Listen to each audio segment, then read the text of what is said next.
नमस्कार मित्रों। सफलता क्या है?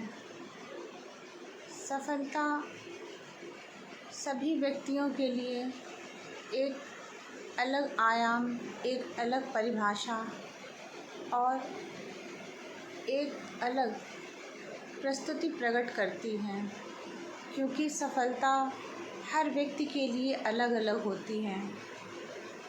कुछ लोग कुछ मुकाम को हासिल कर लेने को ही सफलता मानते हैं और कुछ लोग उन मुकाम को हासिल करने के बाद एक नई यात्रा पर निकल जाते हैं।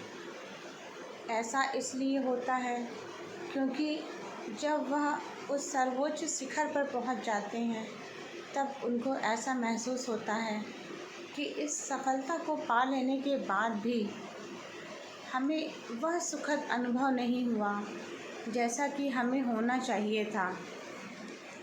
यह किसी प्रोजेक्ट को लेकर भी हो सकता है और किसी नौकरी या व्यापार को लेकर भी, या किसी बड़ी पदोन्नति को लेकर भी। लेकिन जब वह सफलता हमें मिल जाती है, उसके बाद वो जो क्षणिक सुख हमें अनुभव होता है, उसके बाद हमें लगता है कि अब यह तो हमें प्राप्त हो गया, अब इसके आगे क्या?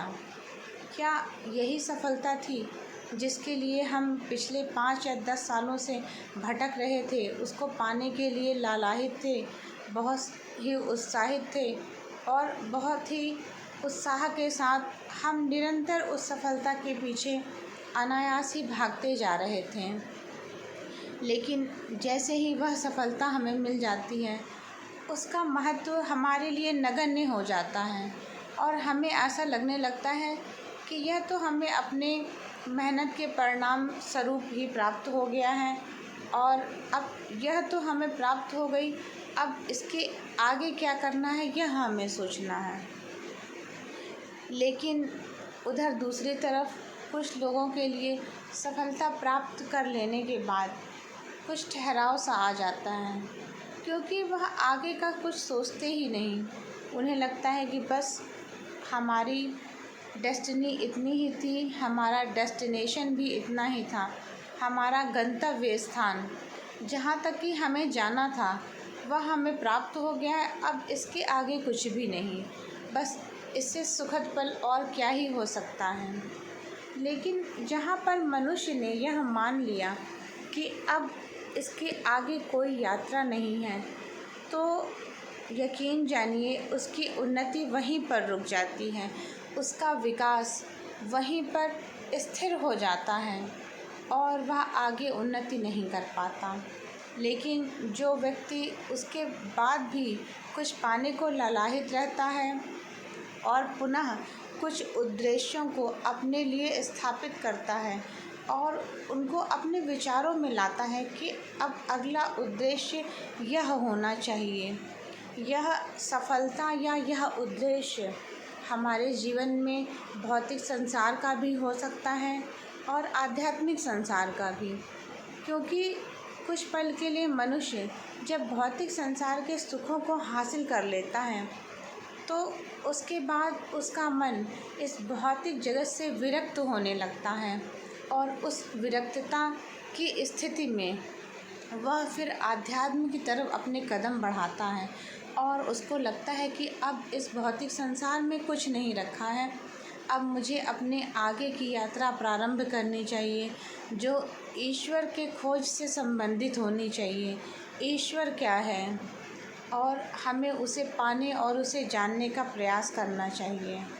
तो यह तो आपके आत्मिक विकास व आपकी आध्यात्मिकता की ओर एक कदम हो सकता है।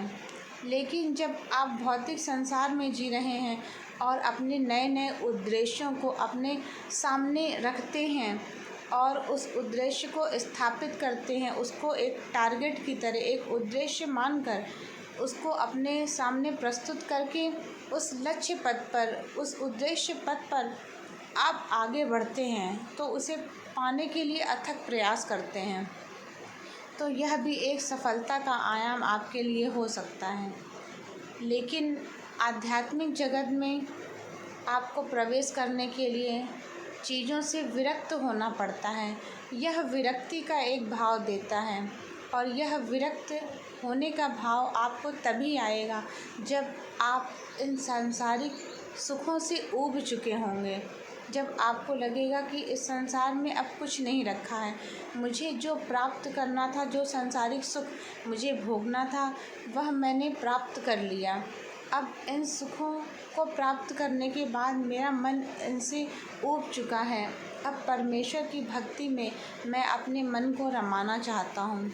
यह आपका आध्यात्मिक उद्देश्य आध्यात्मिक जगत की ओर आपका मार्ग प्रदर्शक बनकर आपको आगे की ओर लेकर जाता है। इन्हीं सब बातों के साथ मैं अपनी वाणी को यहीं विराम देना चाहूँगी। धन्यवाद।